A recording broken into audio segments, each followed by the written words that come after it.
Yes అది అసలు ఇవాళ ఏది అందరు బాగున్నారా? Thank you so much. ఈరోజు ఈ సినిమాలో నేను కూడా ఒక చిన్న భాగం అయినందుకు ముఖ్యంగా ఫస్ట్ నేను వెంకీ అట్లూరి అన్నకు థ్యాంక్ యూ చెప్పుకోవాలి సీరియస్గా. ఎందుకంటే ఆయన ట్రావెలింగ్లో ఫస్ట్ సినిమా నుంచి నేను ఉన్నాను. వీటి గురించి మాట్లాడే ముందు నేను ఒక సినిమా గురించి మాట్లాడాలి. ఒక్క నెగిటివ్ రివ్యూ కూడా లేకుండా రివ్యూవర్స్ అందరి చేత హ్యాట్స్ ఆఫ్ అనిపించుకొని, ఆడియన్స్ అందరి చేత క్లాప్స్ కొట్టించుకొని, ప్రొడ్యూసర్ల చేత షబాష్ అనిపించుకొని, నెట్ఫ్లిక్స్ అనే ఒక పెద్ద ఓటీటీ సంస్థలో అంటే కొన్ని నెలల పాటు ట్రెండింగ్లో ఉంది. తర్వాత నేషనల్ అవార్డే వచ్చి ఇంట్లో ఉంది. ఆ సినిమా పేరు లక్కీ భాస్కర్. అది తీసిన డైరెక్టర్ మన వెంకీ అట్లూరి గారు. మామూలు విషయం కాదు. అప్పట్లో మాయాబజార్ అని, శంకరాభరణం అని, రుద్రవేణ్ అని ఇలాంటి క్లాసిక్స్ గురించి మనందరం మాట్లాడుకుంటాం. ఈ జనరేషన్కి లక్కీ భాస్కర్ కూడా ఒక క్లాసిక్ మూవీ అనమాట. అలాంటి మూవీ తీసిన వెంకీ అట్లూరికి నిజంగా thank you so much.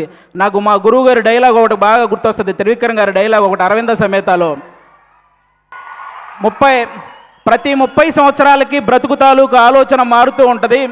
Cinema వాళ్ళు దాన్ని ట్రెండింగ్ అంటారు, అలాగే వ్యాపారస్తులు ఫ్యాషన్ అంటారు, రాజకీయ నాయకులు తరం అంటారు, నార్మల్ జనాలు జనరేషన్ అంటారు.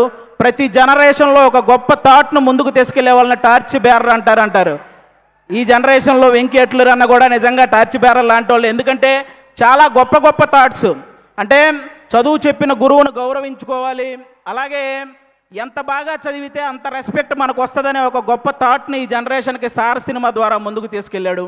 అలాగే వేగంగా ఎక్కువ వేగంతో నడిపే బండి అయినా, వేగంగా వచ్చే రూపాయి అయినా ఏదో ఒక రోజు మనల్ని కింద పడేస్తుంది అని అత్యాశకు పోకుండా ఉన్న దాంట్లోనే ఎంత సంతోషంగా ఉండొచ్చు అనే గొప్ప కాన్సెప్ట్ని, ఆ థాట్ని మళ్ళీ లక్కీ భాస్కర్ సినిమా ద్వారా ముందుకు తీసుకెళ్ళాడు.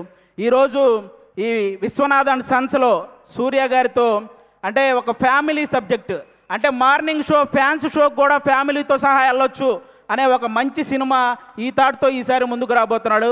అలాంటి వెంకీ అన్నకి అంటే అప్పట్లో మనకి సినిమా పోస్టర్ల మీద హీరో గన్ను పట్టుకుంటేనో, కత్తి పట్టుకుంటేనో, గొడ్డలు పట్టుకుంటేనో రికార్డులు కొల్లగొట్టిన పోస్టర్లు మనం చాలా చూసుంటాం. కానీ హీరో సింపుల్గా ఇన్సర్ట్ చేసుకొని జేబులో పెన్ను పెట్టుకున్న రికార్డులు తిరగరాయచ్చు అని, అలాగే హీరో షేర్ మార్కెట్ గురించి చెప్పినా 100 కోట్లు షేర్ కొట్టవచ్చు అని, ఈరోజు హీరో ఒక చేతిలో పిల్లాన్ని పట్టుకొని ఆడించినా కూడా రికార్డులతో ఆడుకోవచ్చని చెప్పిన డైరెక్టర్ మన వెంకీ అట్లూరి అన్న. సితారా ఎంటర్టైన్మెంట్స్లో లక్కీ భాస్కర్ సినిమాకి ముందు, లక్కీ భాస్కర్ సినిమాకి తర్వాత అనేలాగా ఆ ప్రొడక్షన్ హౌస్ ఈరోజు ఉంది అంటే దానికి వన్ ఆఫ్ ద రీజన్.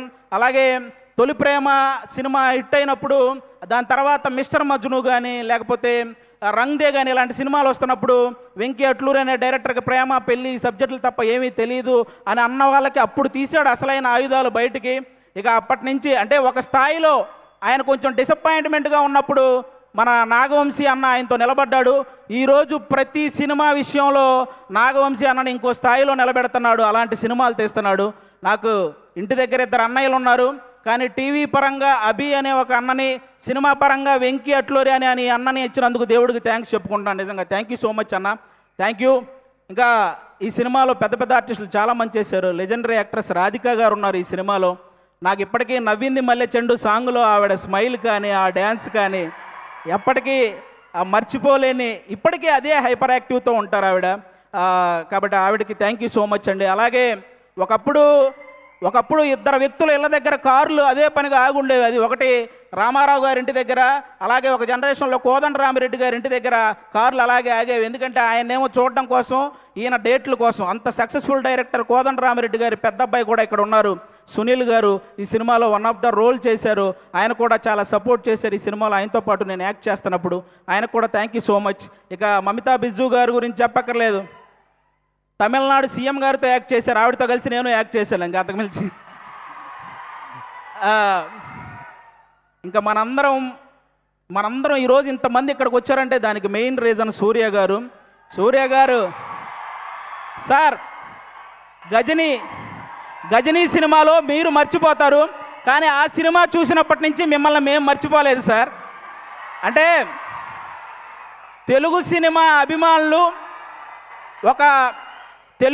అభిమానులు తనకిష్టమైన ఒక తెలుగు హీరోని చూసినప్పుడు ఒక చిన్న ఎమోషన్కి గురవ్వటం అది కామన్. కానీ చాలామంది తెలుగు సినిమా అభిమానులు సూర్య గారిని చూసినప్పుడు కూడా అంతే ఎమోషన్కి గురవుతారు.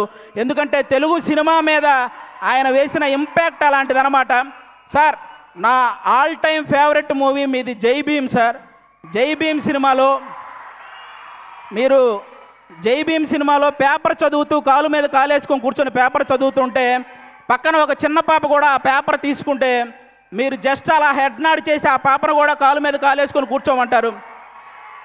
అది ఒక డైరెక్టర్ సీన్ రాసినట్టు ఉండదు సార్. మీ వ్యక్తిత్వమే స్క్రీన్ మీద కనపడుతున్నట్టు ఉంటుంది. అది ఆ విషయంలో అందుకే అలాంటి వ్యక్తి కాబట్టి ఈరోజు ఎంతోమంది పేద విద్యార్థుల్ని ఇంజనీర్లుగా డాక్టర్లుగా తీర్చిదిద్దారు మన సూర్య గారు. ప్రపంచానికి వెలుగునిచ్చేది ఆ సూర్య భగవానుడైతే ఎంతోమంది పేదవాళ్ళ జీవితాల్లో వెలుగునిచ్చింది ఈ సూర్య భగవానుడు. కాబట్టి ఖచ్చితంగా మీరందరూ ఆ విషయంలో క్లాప్స్ కొట్టాలి. ఎందుకంటే తమిళనాడులో మన సూర్య గారు ఒక ట్రస్ట్ పెట్టారు. దానికి చిరంజీవి గారే ఇన్స్పిరేషన్ అని ఆయన చెప్పారు. కానీ పిల్లల ఎడ్యుకేషన్ విషయంలో చిరంజీవి గారికి కూడా సూర్య గారే ఇన్స్పిరేషన్ అని స్వయంగా ఆయనే చెప్పారు. కాబట్టి అది నిజంగా చాలా చాలా చాలా గొప్ప విషయం. ఒక కుటుంబాన్ని బాగా చూసుకోవడంలో కానీ, భార్యని ప్రేమించడంలో కానీ, వ్యక్తిత్వంలో కానీ, టాలెంట్ ఉండి చదువుకోవడానికి శక్తి లేని వాళ్ళకి సహాయం చేయడంలో కానీ, బాడీని సరిగ్గా మెయింటైన్ చేయడంలో కానీ, బాక్స్ ఆఫీస్ దగ్గర సరైన లెక్కలు సరిచేయడంలో కానీ ఆయన్ని బీట్ చేసే వాళ్ళు ఎవరైనా ఉంటే వాళ్ళకి లైఫ్ టైం సెటిల్మెంట్ రా. Thank you so much. ఈ సినిమా సూపర్ సక్సెస్ చేయాలని నేను మనస్ఫూర్తిగా కోరుకుంటున్నాను. మా వెంకీ అట్లూరి అన్నకి ఈ సక్సెస్లు ఇలాగే వస్తూ ఉండాలని, అలాగే సితారా ఎంటర్టైన్మెంట్స్లో నేను కూడా ఎక్కువ సినిమాలు చేశాను. అది నాకు కూడా ఒక హోమ్ ప్రొడక్షన్ లాగా.